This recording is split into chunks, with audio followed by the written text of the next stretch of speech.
The man known to history as Benito Mussolini was born on the 29th of July 1883 in the small town of Dovia di Predapio in the Emilia-Romagna region of central Italy.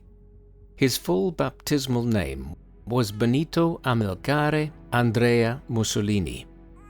Amilcare comes from Hamilcar, the given name of a Carthaginian general of the 3rd century BC, who was one of the Roman Republic's great nemeses during the era of the Punic Wars, and the father of Hannibal, who famously marched over the Alps to strike at Rome during the Second Punic War. The Carthaginian middle name is a somewhat ironic one for Mussolini to have had, given that he later viewed himself as a leader who was restoring Italy to the greatness it had enjoyed in Roman times.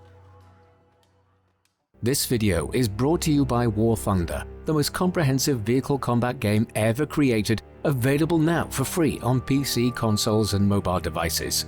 With War Thunder, you can take command of over 2,500 tanks, planes, helicopters and ships from 10 major nations, ranging from biplanes and armored cars from the 1920s to the fighter jets and main battle tanks of today. Immerse yourself in the intense combat of War Thunder, where incredibly detailed vehicles, realistic graphics and authentic sound effects place you right at the helm of the most powerful war machines of our time. Join a worldwide community of over 70 million players in epic PvP battles today and delve into the breathtaking experience that is War Thunder. With an unmatched wealth of high-quality content to discover, there's simply no game better suited for fans of military history. War Thunder features a comprehensive customization system with countless camouflages, historical markings and decorations for all types of vehicles, including community-created ones. You can also drive any tank and fly any aircraft with nothing but your mouse and keyboard or controller, even in simulator mode. Play War Thunder now for free on PC, PlayStation, Xbox or mobile devices. Use my links in the pinned comment or video description to sign up. New players and those who haven't played in 6 months will also receive a massive bonus pack on PC or consoles that includes multiple premium vehicles, the exclusive vehicle decorator Eagle of Valor, 100,000 Silver Lions and 7 days of premium account. Available for a limited time only, so don't miss it.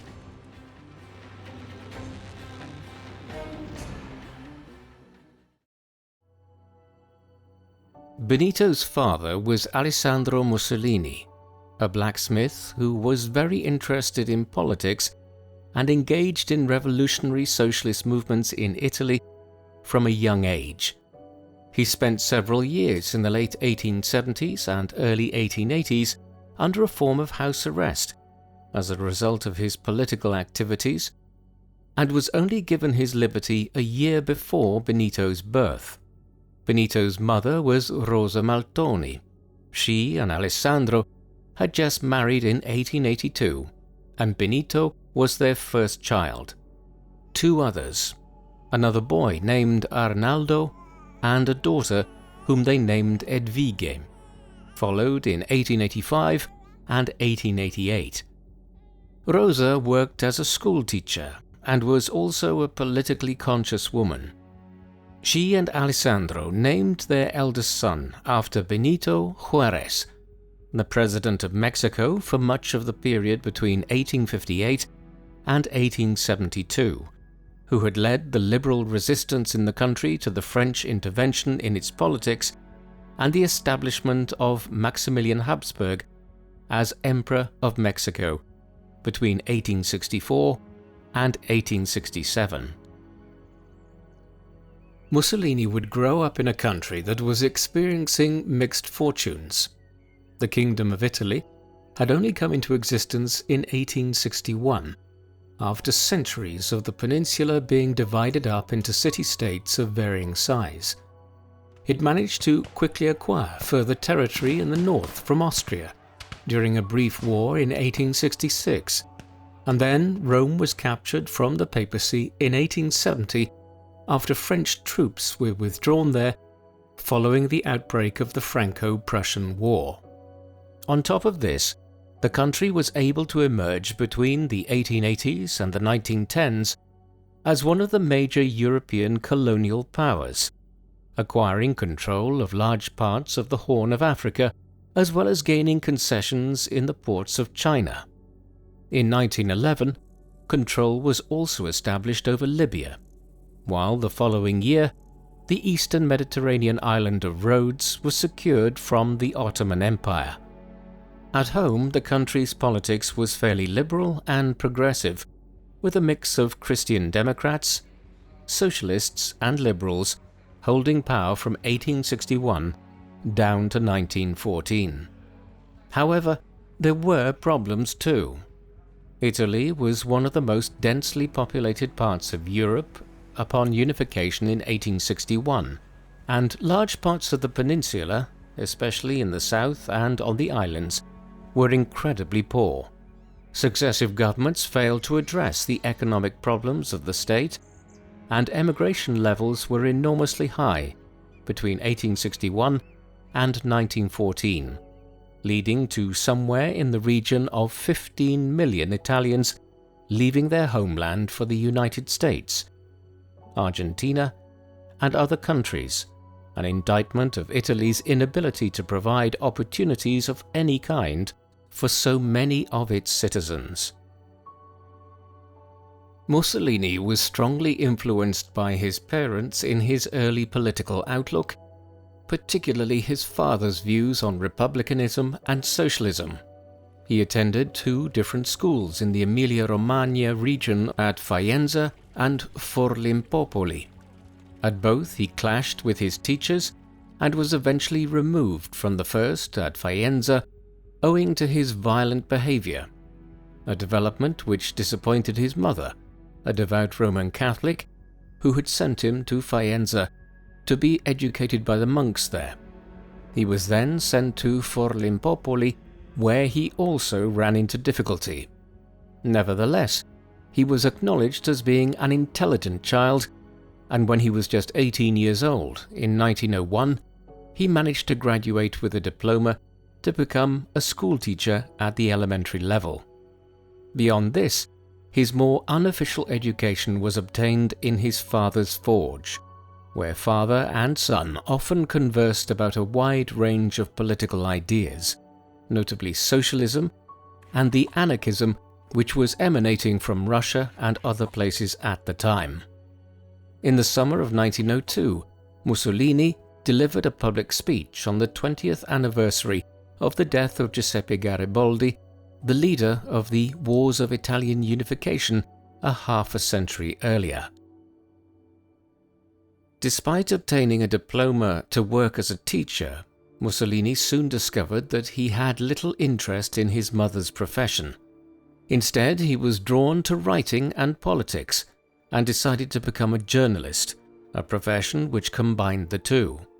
He did so initially from Switzerland, where he relocated to in 1902 in order to avoid compulsory military service in Italy.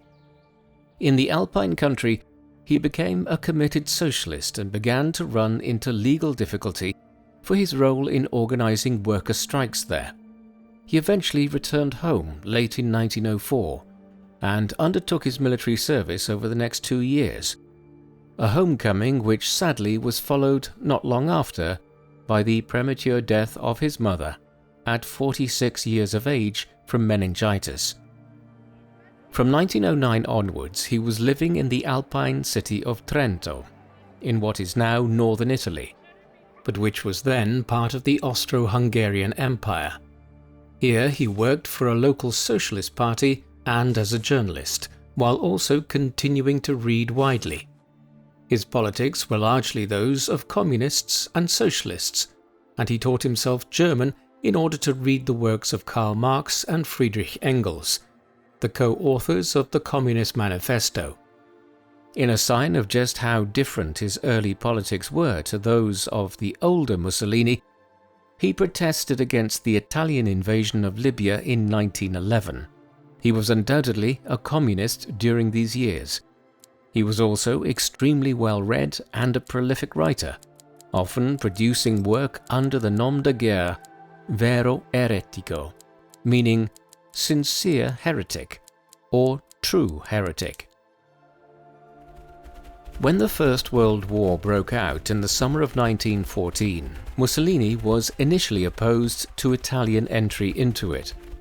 The Italian government of the day, despite its long-standing alliance with Germany and Austria-Hungary, took a similar view and remained neutral for the time being. When it did finally enter the war in 1915, it did so on the side of Britain, France and Russia, the primary goal being to obtain lands from Austria-Hungary, which many Italians considered to be Italian sovereign territory. Mussolini soon changed his mind as well. In November 1914, he founded a newspaper, Il Popolo d'Italia, the People of Italy, in Milan, one which took a pro-war stance. This volte-face in his views on the war saw Mussolini expelled from the Italian Socialist Party. This period was the critical one in terms of his shifting political stance, and Benito now founded a new political party.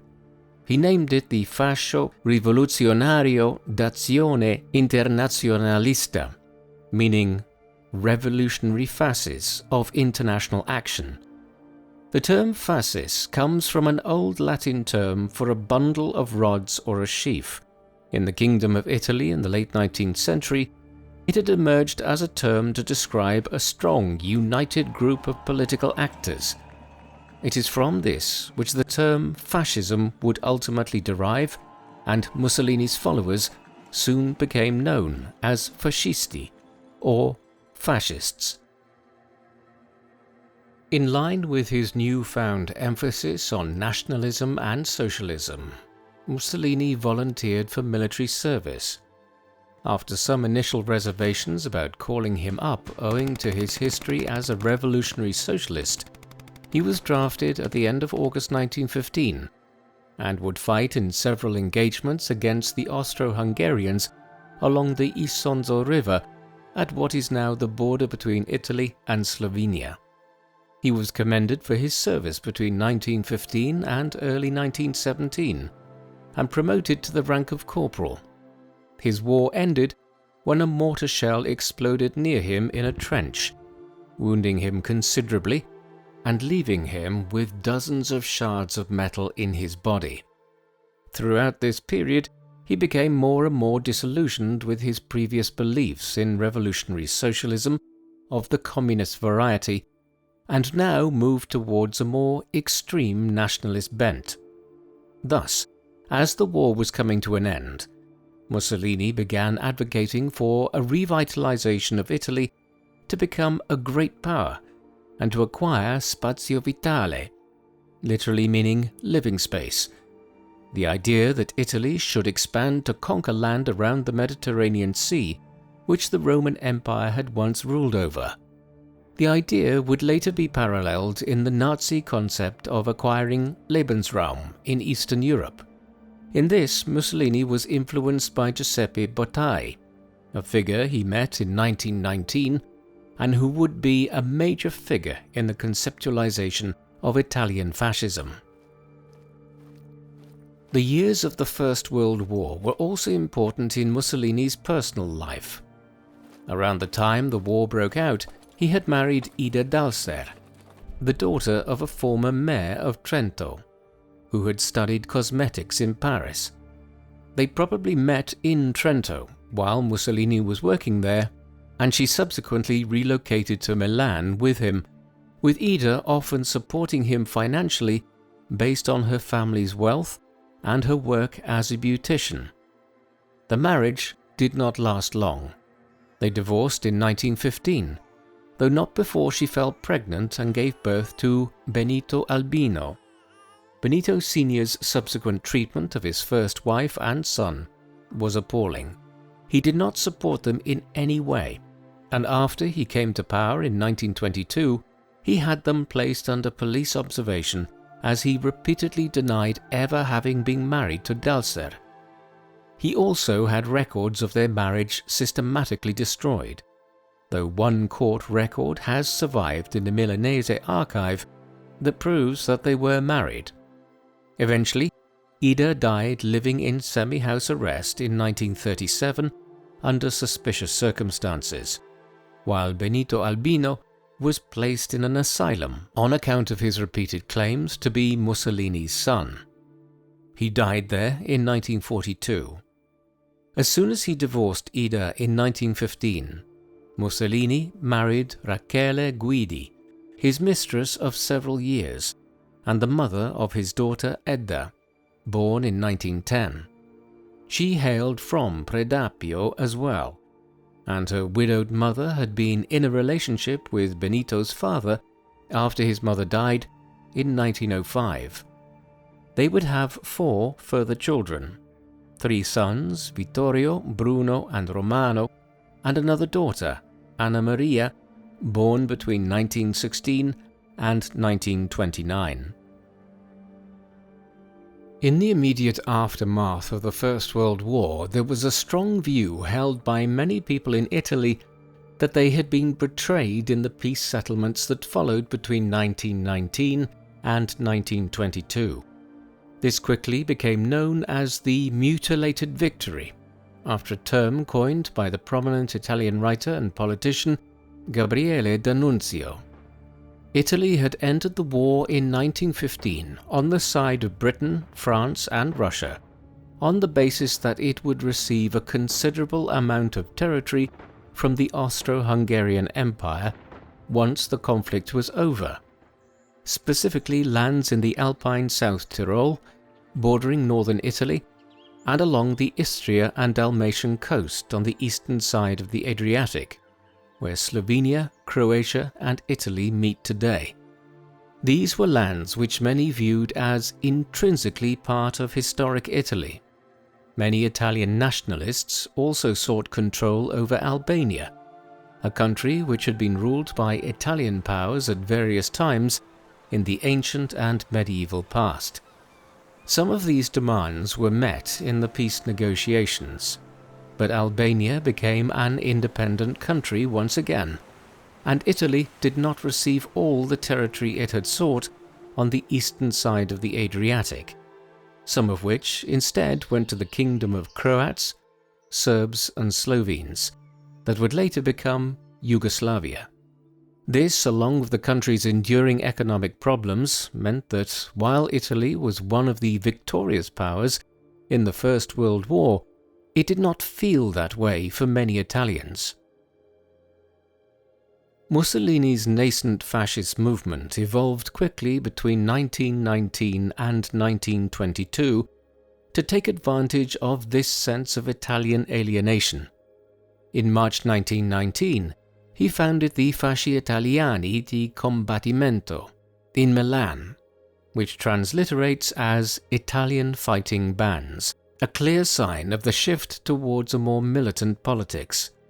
They soon were forming squadrismo, squads of black-shirted paramilitaries or squadristi, who, in the febrile atmosphere of Italian and European politics in the post-war era, attacked people of Slavic heritage in Italian cities and towns, the perceived enemy of Italy in the contested Adriatic coastal regions. In a striking sign of Mussolini's break from his radical socialist past, the Black Shirts were also soon involved in running battles with communists in northern Italy, notably during a general strike in Milan in 1920. The Black Shirts were the first of numerous fascist paramilitary organizations that would appear in Europe over the next decade or so, others being the SA Brown Shirts of the Nazis, the Black Shirts of Oswald Mosley in Britain, and the Green Shirts of the Yugoslav Radical Union in the Balkans. The Black Shirts in Italy would remain a feature of Mussolini's organizations even after he established a new party again in 1921. This was one known as the Partito Nazionale Fascista, or National Fascist Party. It would be the first fascist party to seize power anywhere in Europe. What is perhaps most striking about Mussolini's movement is the speed with which he managed to secure power. The National Fascist Party was established in November 1921, and less than a year later, Mussolini was in charge of Italy. In the 1921 general election, while still campaigning as the Fasci Italiani di Combattimento, Mussolini and his followers had won 35 seats in a general election as part of the wider National Bloc.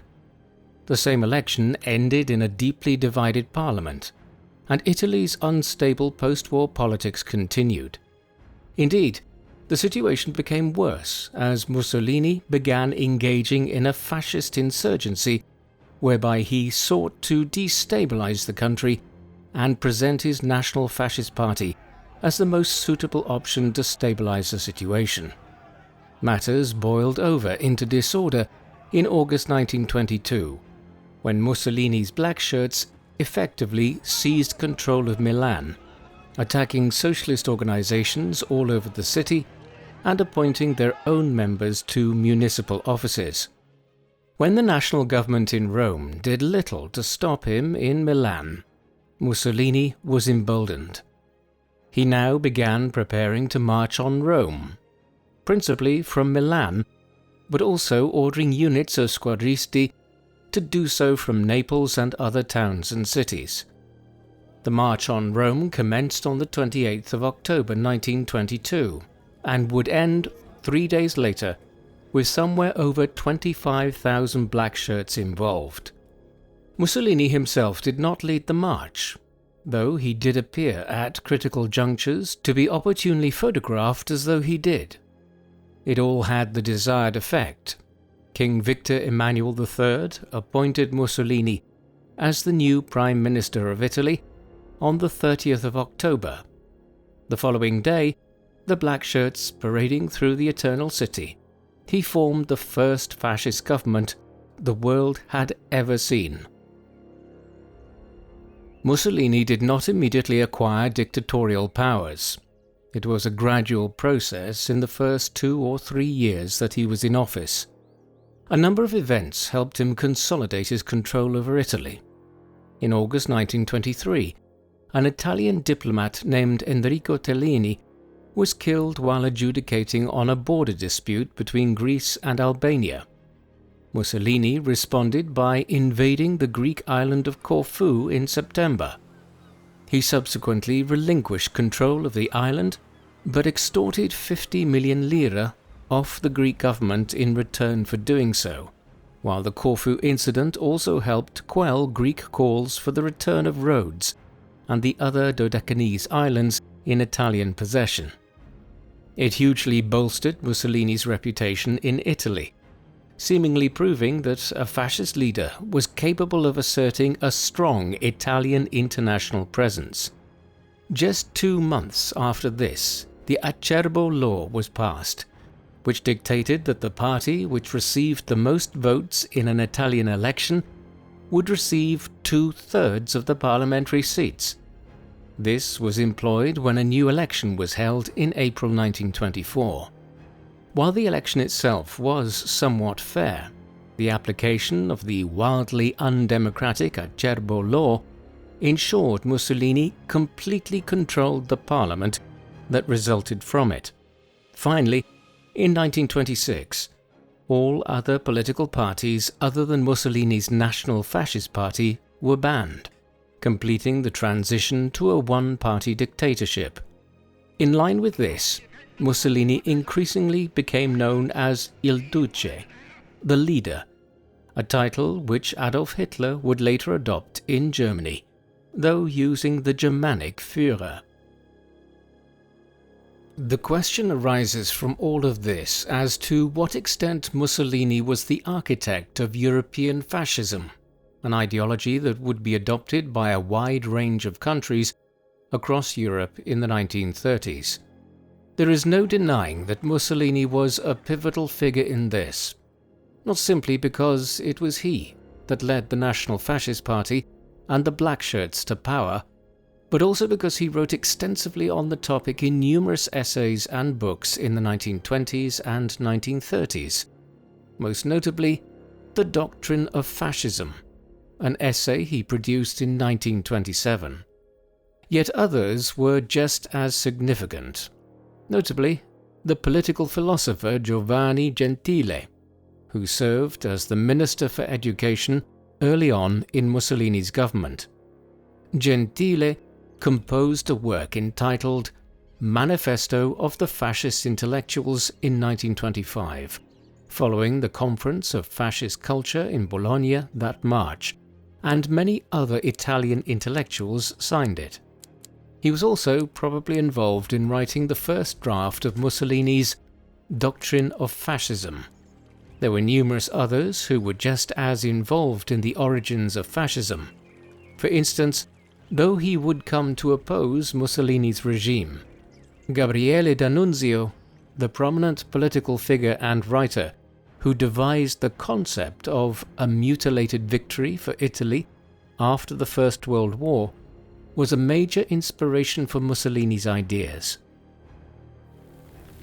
One element of fascist movements seen elsewhere in Europe, which Mussolini was most certainly the creator of, was the concept of a fascist secret police. In 1927, as he continued his consolidation of power, Mussolini established the Opera Vigilanza Repressione Antifascismo, the Organization for Vigilance and Repression of Anti-Fascism. This forerunner of the Gestapo in Germany would eventually grow to about 50,000 operatives and was responsible for carrying out thousands of raids and interviews every week at the height of their efforts to crush any activities they deemed anti-fascist. Heinrich Himmler, the head of the Nazi SS, would subsequently visit Italy to see the OVRA in action. Not everyone looking on at the development of the Italian police state in the 1920s and 1930s was appalled. For instance, Winston Churchill, the future wartime leader of Britain, expressed some admiration for what Mussolini had achieved in bringing stability to Italy and reducing lawlessness, as did many other international leaders.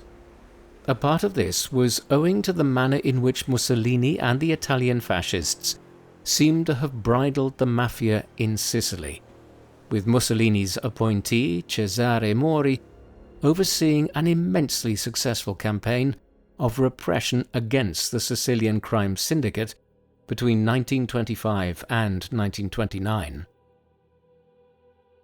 Another element of European fascism which Mussolini pioneered was the development of a cult of personality.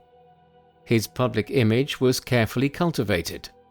Newspapers and other elements of the Italian media were closely censored to present a particular view of him, and a popular phrase of the time was "Il duce ha sempre ragione." The leader is always right. Mussolini's relatively young age when he seized power, he being still in his late 30s when the March on Rome occurred, was made note of in fascist propaganda, and his perceived athleticism became a feature of the personality cult around him. This in turn fed into the encouragement of fascist youth organizations, while sport became a particular element of fascist concern in Italy. In 1928, work commenced on the Foro Mussolini in central Rome, today's Foro Italico. Modelled on the forums built by the Roman emperors in central Rome, Mussolini's forum was a giant sports complex, complete with stadiums, tennis courts, and other facilities. Mussolini hoped to hold the 1940 Summer Olympics here, though in the end, these games, which were ultimately cancelled, were awarded to Tokyo. In 1934, the FIFA World Cup was held in Italy. It proved to be a major boon to Mussolini's regime, as Italy won the tournament at home, defeating Czechoslovakia in the final.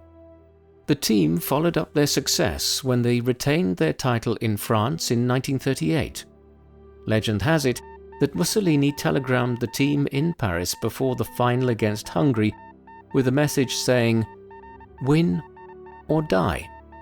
Many other aspects of Italian culture were employed by Mussolini's fascist government to galvanize their own position, most notably the country's history and culture, with a very conscious effort being made to tie the new Italy to the power of the Roman Empire 2 millennia earlier. As much as sport, propaganda, or any cult of personality might have improved the image of the fascist government, a powerful way for Mussolini to forge support for his position was to create good economic circumstances. The fascists had largely come to power in 1922 because of the economic and political chaos which had enveloped Italy for several years after the war.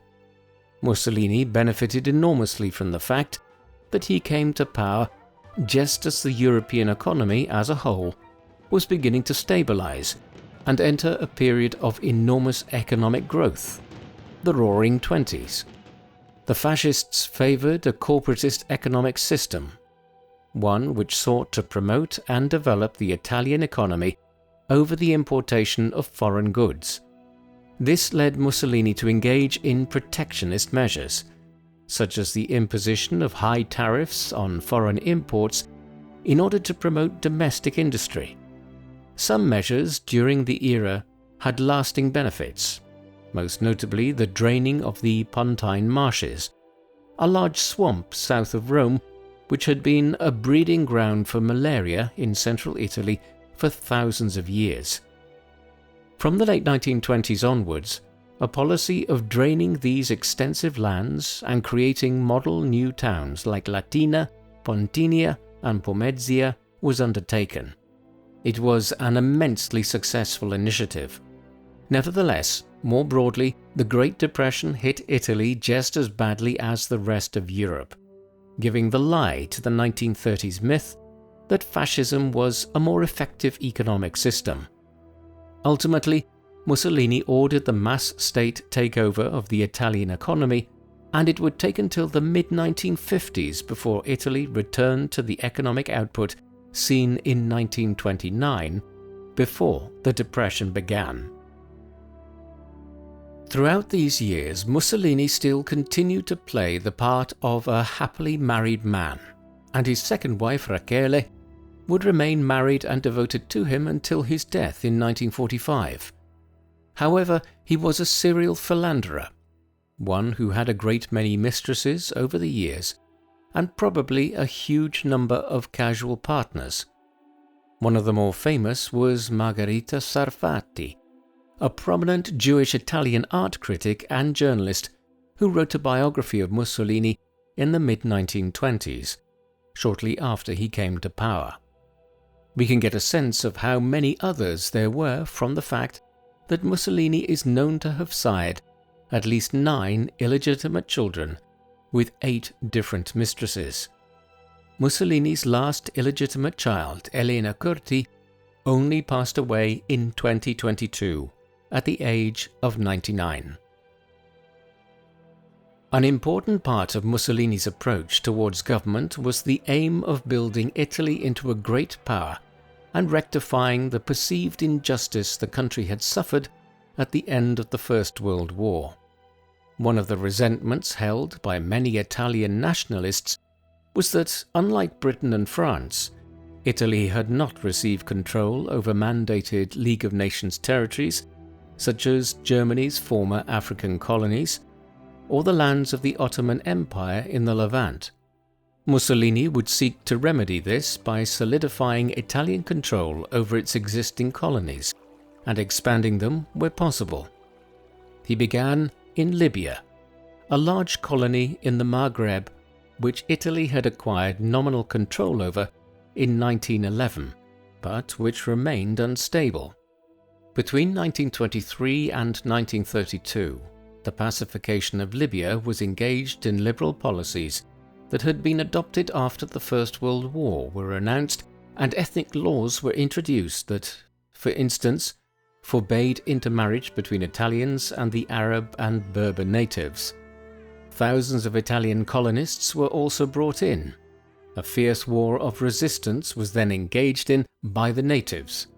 one which led to the use of chemical weapons, mass murder, and the development of a concentration camp system by Mussolini's regime. Huge numbers of Bedouin and Berber people were also moved from their traditional homelands and resettled as part of a program of genocide and ethnic cleansing.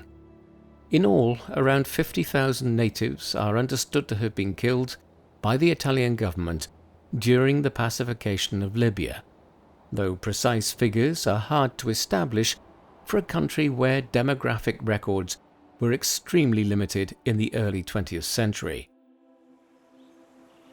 Once the pacification of Libya was completed in the early 1930s, Mussolini turned his attentions to the Horn of Africa. Here, Italy had two colonies that were in relatively close proximity to one another, but divided geographically. These were Italian Somaliland, corresponding closely to modern-day Somalia and lying on the Indian Ocean side of the Horn of Africa, and Italian Eritrea, a colony lying on the Red Sea end of the region. Between them lay French and British colonial enclaves and the Ethiopian Empire, or Abyssinia, virtually the only native polity in Africa not to have been colonized between 1870 and 1914. The Japanese invasion of Manchuria in 1931 and the establishment of the puppet state of Manchu Kuo had badly damaged the League of Nations' remit to protect the national independence of sovereign states, and so the Italians invaded Ethiopia in October 1935, with little concern for the potential international backlash. The Second Italo-Ethiopian War was fought over a period of nearly a year and a half, down to the spring of 1937. In the course of it, the Italians would eventually conquer Abyssinia, though with considerable difficulty, and the campaign pointed towards weaknesses in the Italian military that would become glaringly obvious in the years ahead when they faced British and Commonwealth troops in North Africa. Both the Italians and the Ethiopians engaged in a wide range of breaches of international law in the conflict, using mustard gas, dum-dum bullets, and engaging in massacres of civilians. The Abyssinia conflict was something of a nail in the coffin for the League of Nations, and also demonstrated that the world had moved into a new era of conflict and breaches of international law. The Italians' campaigns of genocide and ethnic cleansing in both Libya and Ethiopia in the 1920s and 1930s raises questions about Mussolini's racial views. They were different to those espoused by the Nazis in Germany. Hitler and his followers adhered to a very systematic racial hierarchy which held that there were pure races like the Nordic and Aryan peoples of Northern and Central Europe that were racially superior to others, like the Slavic people of Eastern Europe. Mussolini had little time for this rigid system of classification. He was on record many times as saying that the idea of pure races within Western and Central Europe, parts of the continent where people had intermarried and moved between countries over thousands of years, was somewhat nonsensical. However, he did adhere to some elements of this. For instance, because Eastern Europe was divided culturally, socially, and politically from Western Europe through most of the medieval and early modern eras, he did accept that the Slavic people were different to the peoples of Western Europe, and was more than willing later to exploit this racial view of the Slavs to make claims on territory in the Balkans for Italy. Elsewhere, he was nowhere near as anti-Semitic as Hitler or the Nazis in general, even being on record as praising the contribution of Jewish Italians to the country's war effort between 1915 and 1918, while he also had several Jewish lovers. The Italian fascist regime would only begin to adopt anti-Semitic policies in the late 1930s once it allied with Germany. Yet where Mussolini's racial views were very clear was when it came to black people almost anywhere. He regularly made statements about how white Americans would be overtaken by black communities in the United States, and spoke about disparate birth rates between white and black people in Europe and the Americas. Thus, where Mussolini's racial views were most prominent was when it came to white and black ethnic groups. This in part explains the particularly brutal nature of the pacification of Libya and the Second Italo-Ethiopian War. Mussolini did involve Italy in another conflict during these years. In the summer of 1936, while the fighting was still going on in Ethiopia, the Spanish Civil War erupted after a failed coup in the country. It pitted a right-wing nationalist faction against a left-leaning Republican army.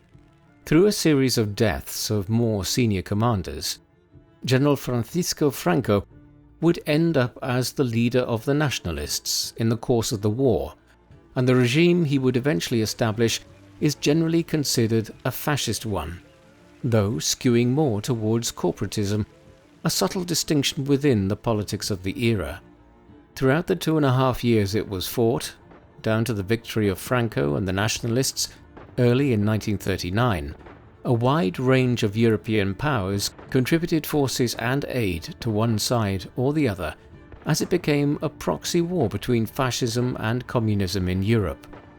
Mussolini was a particularly avid supporter of Franco, his view being that it would be best to have a closely allied fascist regime in Spain so that right-wing governments had substantial control over the Western Mediterranean. The Royal Italian Navy played a particularly important role in the conflict, helping the nationalists to break a Republican blockade of nationalist territory in Spain's Moroccan colonies. The Italian Corpo Truppe Volontarie, a force of Italian volunteers or irregulars, also made a major contribution to the nationalist victory, reaching 50,000 men at its height.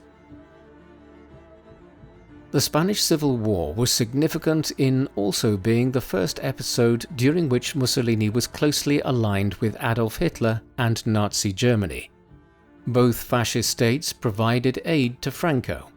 However, it is a common misconception that Mussolini was a natural ally of Hitler's after the Nazis seized power in Germany in 1933. In reality, Mussolini was skeptical about the possibility of a German alliance throughout the 1930s. A core issue was the Nazi desire for union with Austria to form a Greater Germany. Italy had long-standing claims on land in the South Tyrol region of Austria, bordering the plain of Lombardy, and this created a rivalry between Italy and Germany over Austria. Throughout the period from 1933 to 1938, during which the Nazis attempted to seize control of Austria through numerous means, Mussolini was supported of the Fatherland Front government in Vienna. It was only gradually from 1937 onwards, once Mussolini needed German support for his actions in the Horn of Africa, and the two began cooperating together in Spain, that an agreement was reached in 1937, whereby Mussolini would not overtly resist German annexation of Austria, provided that Hitler would never make claims on any lands which Italy had obtained from Austria at the end of the First World War. With this agreed, Hitler went ahead and annexed Austria in March 1938. At the Munich Conference, convened in September 1938, over German claims to the Sudetenland in Czechoslovakia, Mussolini was a subtle ally of Hitler's, though not overtly, still at this stage. In many ways, the growing alliance between Mussolini and Hitler was a strange one. The pair had very different characters. Mussolini was a brash, outspoken and emotive individual, one regularly used to being photographed in his swimming trunks with famous Italian actresses, a practice Hitler ridiculed. Yet for all Hitler's supposedly contrasting seriousness, it was Mussolini who found himself bored by the Austrians' racial rants when they had first met in Venice in 1934. Much of the common view of Mussolini as a buffoon has largely been derived from Nazi impressions of him and the incompetent performance of the Italian military during the Second World War. But this view of Mussolini has been hugely overstated. The Italian dictator was the father of European fascism and had authored multiple books, ranging from writings on politics to a biographical study of Jan Hus, the Bohemian religious reformer of the early 15th century, whose work was an antecedent to Martin Luther and the Protestant Reformation. Mussolini even penned a romance novel called The Cardinal's Mistress. At the Munich conference, it was Mussolini who acted as chief translator, being fluent in French and having functional German and English. Mussolini was many things, but the popular view of him as a buffoon or a second-tier dictator with an outlandish desire to restore Italy to the glory days of the Roman Empire is a misconception. He was an intelligent individual, though also an entirely immoral and unscrupulous one. The Munich conference only created a brief reprieve from war in Europe. 6 months later, the Nazis annexed the remainder of Czechoslovakia. By then, Britain and France were trying to speedily rearm, and when Poland was invaded in the first hours of September 1939, they responded by declaring war on Germany. The Second World War had begun, but Italy would not join it for nearly another year, despite Germany and Italy having agreed to the Pact of Steel, a virtual military and political alliance, on the 22nd of May 1939. Mussolini decided to wait and see what happened at this early stage, encouraged to do so by King Victor Emmanuel III and numerous senior Italian ministers. There were even offers from Paris and London courting Italy as an ally in the war, though Mussolini seems to have never taken them seriously. In the end, when Germany swiftly conquered Denmark, Norway, the Netherlands and Belgium in April and May 1940, and then seemed to be swiftly moving towards seizing control of Paris, Mussolini decided to act. On the 10th of June 1940, he declared war on France and Britain. Italian troops then quickly invaded parts of eastern and southeastern France to secure territory there as part of an arrangement with Hitler. In entering the war, Mussolini's valorizing of the Italian past must be borne in mind, and he now sought to reconstitute a large part of the Mediterranean Empire of the Romans by acquiring territory from France, in the Balkans, Greece, and across North Africa. Designs which he also referred to as the concept of a third and fourth shore, whereby Italy would rule over not just the shores of the western Adriatic and the Tyrrhenian Sea, but also the eastern Adriatic and the central Mediterranean coastline of North Africa.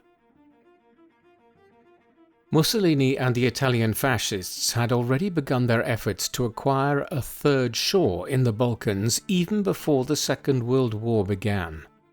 While Britain and France were distracted with trying to curb the Nazis' endless demands for lands in Central Europe in 1938 and 1939, Il Duce formed a plan to invade the Kingdom of Albania just across the Straits of Otranto from southern Italy. On the 7th of April 1939, just weeks after the Germans had taken over Czechoslovakia and the city of Memel on the Baltic Sea coast, Mussolini struck, sending an expeditionary force of over 20,000 men to invade Albania. With modern aircrafts and battleships, the invasion was a complete success, and an Italian protectorate was established in Albania just a week later. London and Paris made few objections, hoping at this juncture that they could still win over Mussolini to join them against the Germans. Now, after the defeat of France in the summer of 1940, Mussolini began preparing for a much more expanded campaign in the Balkans. Greece was invaded late in October 1940, while in the spring the Italians commenced a campaign against Yugoslavia after a pro-Allied coup there. These campaigns would be decidedly less successful than the swift occupation of Albania in April 1939 had been. Before long, Mussolini would have to call on his German allies to lend further support to the Italian divisions in the Balkans. The diversion of German troops and attention to the Balkans in the spring and summer of 1941 are often seen as a contributory factor in the failure of the Germans to take Moscow and Leningrad before the Russian winter stopped their advance into the Soviet Union later that year.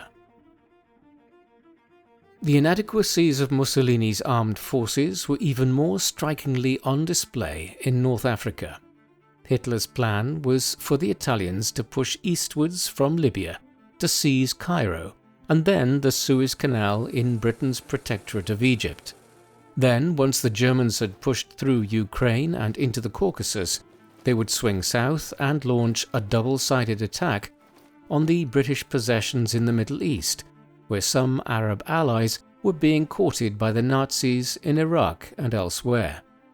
This would secure both the oil fields of the Caucasus and the Middle East, which, when combined with the capture of the Suez Canal, would leave the British with little option but to negotiate peace terms that would be very favourable to the Axis powers. There was only one problem with this plan. The Italian Royal Army performed abysmally in North Africa following Italy's entry into the war in the summer of 1940. The British, aided by substantial numbers of Commonwealth soldiers from Australia, New Zealand, South Africa and India, pushed the Italians back into Libya and scored a substantial victory at the Battle of Beda Fom in early February 1941. A few days later, Erwin Rommel was appointed to head up the Afrika Korps, a German expeditionary force that had been preparing to head to North Africa for several weeks. This force of just over 30,000 men and a substantial tank brigade would turn the tide back in the favour of the Axis powers, and Egypt was under threat again by the summer of 1941. Still, the necessity of drawing on German aid in both the Balkans and North Africa pointed towards the hollowness of Mussolini's claims regarding Italy being a newly ascendant great power in the Mediterranean. Mussolini was drawing on ever greater amounts of German aid as the war went on, but he still steered an independent line on many issues. One was the Italian attitude towards the Jewish population of Italy and the territory it had occupied. Mussolini's anti-Semitism did not reach the levels of Hitler and the other Nazi leaders. Instead, Mussolini's racial views tended to focus more on distinctions between white and black people and a concern for what he conceived as falling birth rates amongst the white races. There was no major campaign of persecution against the 50,000 or so Jews who called Italy home under Mussolini in the 1920s and most of the 1930s. A turning point was 1938, as Mussolini drew closer to Hitler and the Nazis. At that juncture, a watered-down Italian version of the German Nuremberg laws were introduced in Italy, ones which removed Italian Jews from government jobs and regulated intermarriage between Jews and non-Jews. It is clear that these measures were not intensely enforced, and that Mussolini had introduced them more to appease the Nazis than anything else. A sign of the fact that Mussolini's regime was not as anti-Semitic as Germany was seen in the movement of many Jews from Nazi-occupied regions in 1940 and 1941 to Italy and Italian-occupied lands. The Holocaust, as we will see, would only really strike Italy once the Germans became the de facto occupying power in the autumn of 1943. By the time the Nazis began implementing the final solution in Europe at the beginning of 1942, events were transpiring in North Africa that would lead to Mussolini's dramatic downfall and then an even more dramatic second act as dictator of Italy. The source of these events lay in North Africa. After the arrival of the Africa Corps there in 1941, the Italians and the German Expeditionary Force had regained the initiative against the British in the Western Desert, and by the summer of 1942 were threatening to take Cairo and then the Suez Canal again. That was as far as they would get.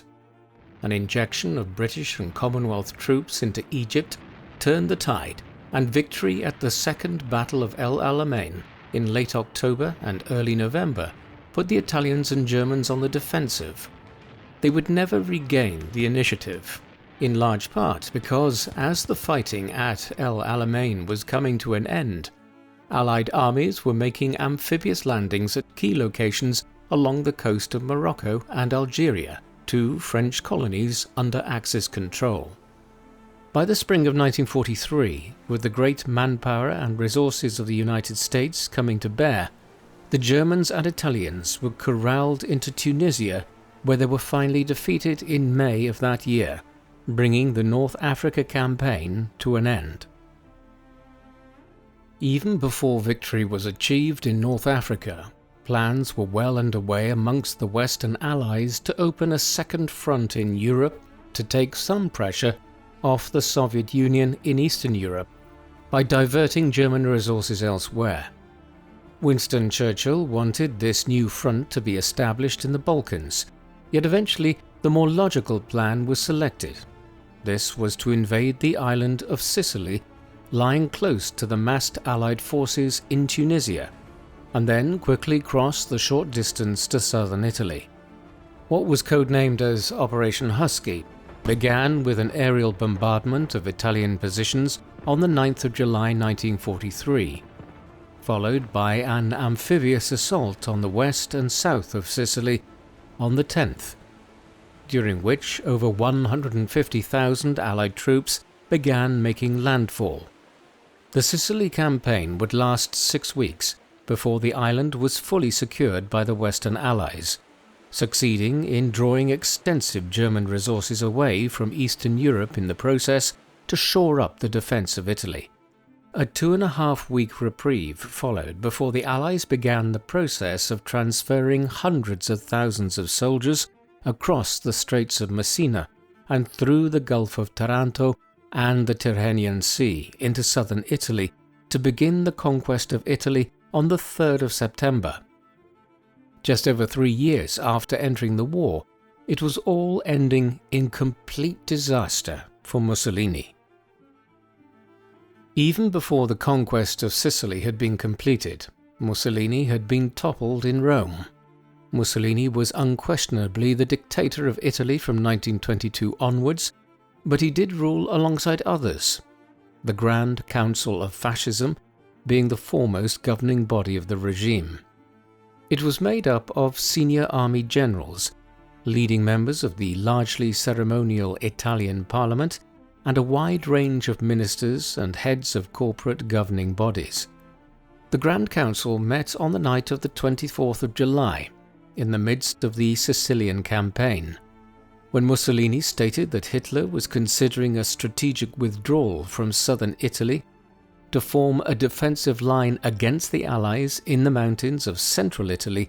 The former Minister for Justice Dino Grandi, whom Mussolini had demoted in February, owing to his criticism of Italian efforts in North Africa, launched a blistering attack on Il Duce. A debate commenced and went on long into the night, with a vote held in the early hours of the 25th of July on whether Mussolini still had the confidence of the council members. He lost this by 19 votes to 8. Mussolini left and attempted to continue as though he was still in charge, believing that the council could not force through the decision. But at a meeting with King Victor Emmanuel III the next day, he was formally relieved of his office and placed under arrest. General Pietro Badoglio was then appointed as the new Prime Minister. Mussolini was detained for a time in various locations and would soon be taken to the Hotel Campo Imperatore in the massif of Gran Sasso, in the mountains to the east of Rome in late August. While he was under arrest, the new government of Badoglio was secretly entering into negotiations with the Allies to surrender to them and bring Italy out of the war, now that the devastation of the country and inevitable defeat lay ahead. To the north, Hitler and his generals were more than aware that this was probably occurring and had already developed their own plans for taking over Italy and the Italian armed forces before they could capitulate to the Allies. They would initiate this plan, codenamed Operation Achse, in early September. On the 3rd of the month, the very day the Allies began landing in southern Italy, the Italian government announced that it had agreed an armistice with the US and British. In response, Operation Achse was initiated. Hundreds of thousands of Italian troops were requisitioned into the German armed forces by appointing German commanders over their divisions, while German units flooded into northern Italy and began seizing control of large swathes of the peninsula. The Italian government itself eventually left Rome and headed south to join the Allies, while the Germans seized the capital and now prepared to make the Allies fight a bitter battle to secure central Italy. The Battle of Monte Cassino would rage throughout most of the first half of 1944. While Operation Achse was being carried out, Mussolini was still being held prisoner at the Hotel Campo Imperatore on the Gran Sasso Massif. Hitler and the Nazi High Command were aware that they needed a figurehead to impose control over northern Italy, and also that it needed to be made clear to the leaders of other Axis-aligned countries in Central Europe and the Balkans that if they came into jeopardy, the Germans would support them. Thus, a plan was concocted to rescue Mussolini. On the 12th of September 1943, a small unit of German paratroopers, led by the Special Operations Commander Otto Skorzeny, paraglided onto the mountaintop near the hotel the former fascist leader was being held in, while a separate team secured the cable cars that led up to the hotel lower down the mountain. They then entered the hotel and rescued Mussolini from the small unit assigned to guard him. A small plane was flown in to airlift Mussolini out. The Gran Sasso raid was so successful that even Churchill remarked on it as an operation of, quote, great daring. Mussolini was now established as the leader of a newly formed Italian Social Republic, the administrative capital of which was fixed at the town of Salo in northern Italy. Daring though it might have been, the Gran Sasso raid effectively made Mussolini a puppet ruler for Hitler in Italy. Upon being rescued from the mountains of central Italy, Mussolini was first flown to Prussia in northern Poland to meet with Hitler at his Wolf's Lair headquarters near Rastenburg. Here it was made clear to him exactly how reduced his position would be. The Nazis were to effectively annex the northeast of Italy into the cumbersomely titled Operational Zone of the Adriatic Littoral, while the fascist independent state of Croatia was granted lands on the eastern side of the Adriatic, south towards Split. Ironically, these were the lands which had been so contentious and led to the idea of a mutilated peace for Italy after the First World War, aiding the rise of the fascists in the first place. Having been humiliated through this stripping away of Italian land, Mussolini returned to Italy. He would reside for the last year and a half of his life at a nice villa on the shores of Lake Garda near Gargnano in northern Italy. He had very little authority over the Italian Social Republic, which he was the nominal head of. Instead, he and his mistress, Clara Petacci, lived here under a form of semi-house arrest, guarded by the SS and having his correspondence screened to ensure he was not in any form of illicit contact with the Allies or the Italian government that had renounced him in the summer of 1943.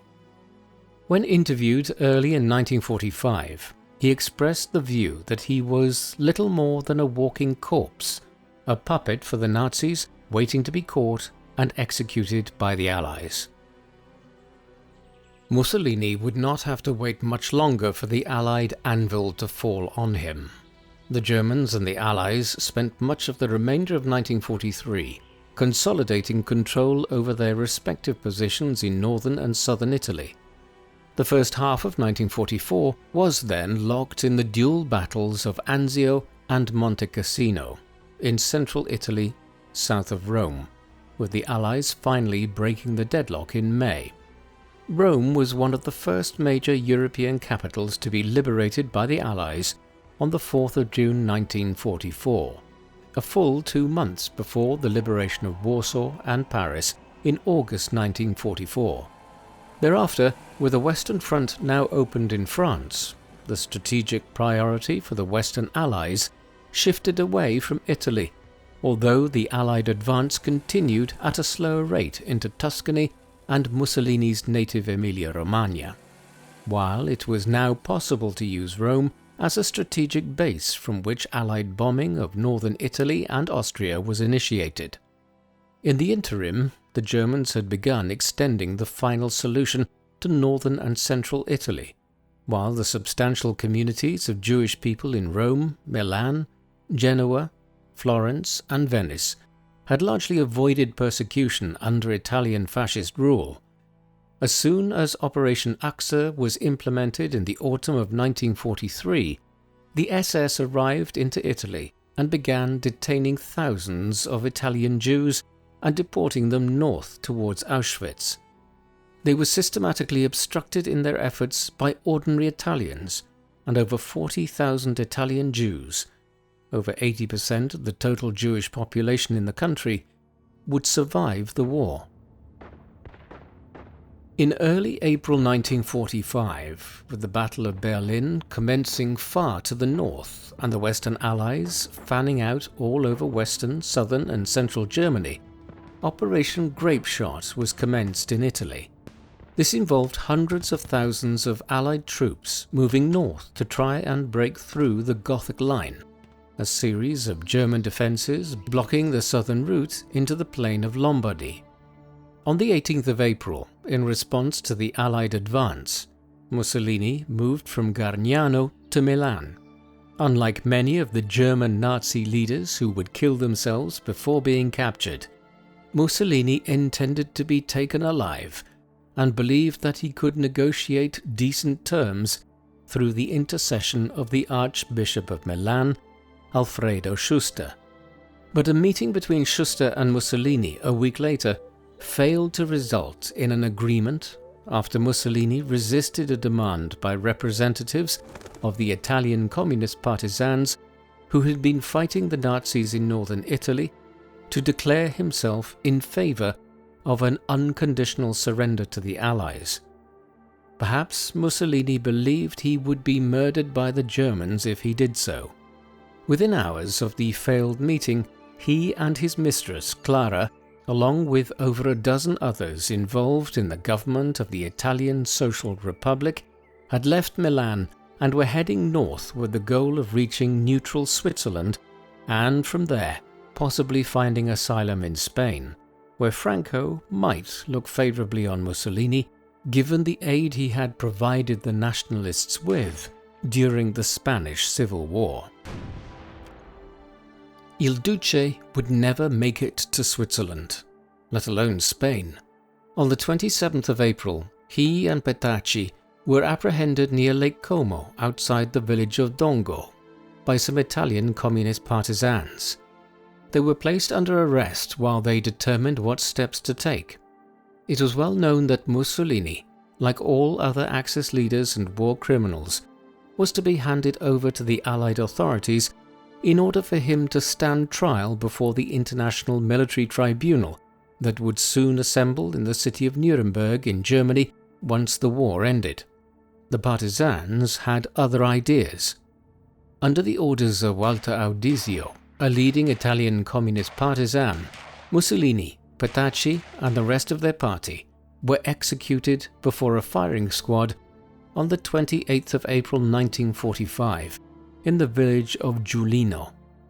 He was 61 years old at the time. Mussolini and Petacci's corpses, along with other members of the Italian Social Republic's government, Nicola Bombacci and Alessandro Pavellini, were trucked to Milan in the early hours of the 29th of April and hung upside down in the Piazzale Loreto Square in the city, where their corpses were stoned by a crowd. A day later, Hitler killed himself in Berlin, and 2 days after that, German Army Group C surrendered to the Allies in Italy. The war in Europe ended 5 days later. Mussolini's remains had a very unusual afterstory. After his corpse was taken down from the gibbet in the Piazzale Loreto, it was buried in an unmarked grave in the Musocco cemetery in northern Milan. While it was unmarked, enough people knew the location for it to be possible for a fascist sympathizer, Domenico Leccisi, to dig up his remains a year later during Easter of 1946, seemingly with the aid of 2 Franciscan friars. These were then transported around numerous locations in northern Italy in the months that followed, with one of Mussolini's legs being lost along the way. Hiding places included a villa and a convent, as the authorities sought to track down the body. Eventually it was located, and the government chose to have the remains secretly hidden at a rural monastery near Milan. The entire saga only came to an end in 1957, when the government of Prime Minister Adornisoli, who hailed from the same part of Italy as Mussolini, agreed to allow the fascist leader's remains to be interred in the Mussolini family crypt in Dovia di Predapio. To some extent, Mussolini's shadow would continue to hang over Italy and its politics in the post-war era. Christian Democracy emerged as the most important political party, an organization which had its roots in the Italian People's Party, an entity created in 1919 which had splintered into pro- and anti-fascist factions. For instance, the first post-war Prime Minister of Italy, Alcide de Gasperi, had originally supported the People's Party's involvement in the first Mussolini government in 1922, though he later renounced his support. More broadly, Christian Democracy veered to the right of the political spectrum. The 1970s and 1980s were a particularly tumultuous time in Italian politics, one known as the Years of Lead, and characterized by killings, terrorism, hostage-taking, and general lawlessness by far-right, far-left, and organized crime elements, a political atmosphere which mirrored the chaos of the 1919 to 1922 period that allowed for Mussolini to seize power in the first place. The country has also continued to experience the legacy of the economic problems which characterized Italian politics both prior to and during the fascist era, namely the poverty of southern Italy. Given this seeming inability to fully resolve long-standing economic and political problems, it is unsurprising that recent decades have witnessed a renewed drift towards the far right of the political spectrum in Italy, with some parties being described as neo-fascist. Benito Mussolini was a complex political figure. He was an immensely important individual in the history of 20th century Europe, the father of fascism, or at least the first individual to lead a corporatist and fascist country in modern times.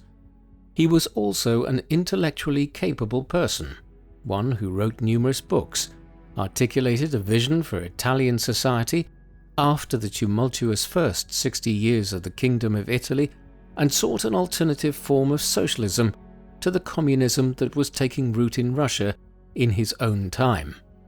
Yet all of this contrasts sharply with other elements of his life and career. Some began to view Mussolini as a trumped-up buffoon over the years, a purveyor of a ridiculous machismo, and a dictator who proved to be an absolute liability as an ally for Hitler and Nazi Germany from 1940 onwards. The Italian army underperformed everywhere it fought against the Allies. It was only when the Afrika Korps arrived to North Africa early in 1941, and after the Germans took over the remnants of the Italian army in Italy and the Balkans in the autumn of 1943, that the Allies began to meet stiff resistance on both fronts.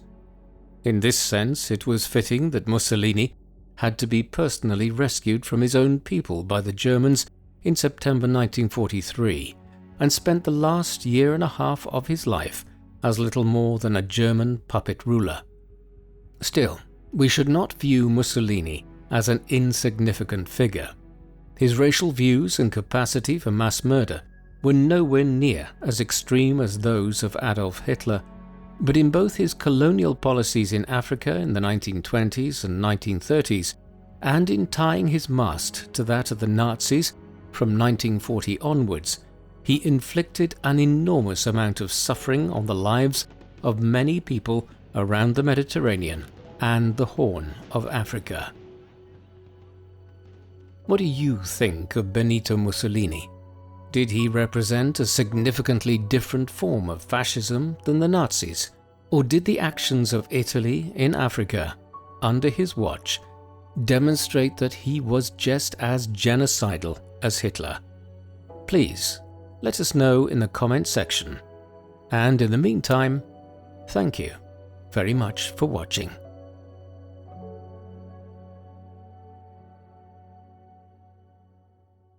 Again, thank you to War Thunder for sponsoring this video. Don't forget to play it for free on PC, PlayStation, Xbox or mobile now by using my links in the pinned comment or video description. New and returning players that haven't played in 6 months will also receive a massive bonus pack across PC and consoles, including multiple premium vehicles and other goodies. Available for a limited time only, so make sure not to miss it.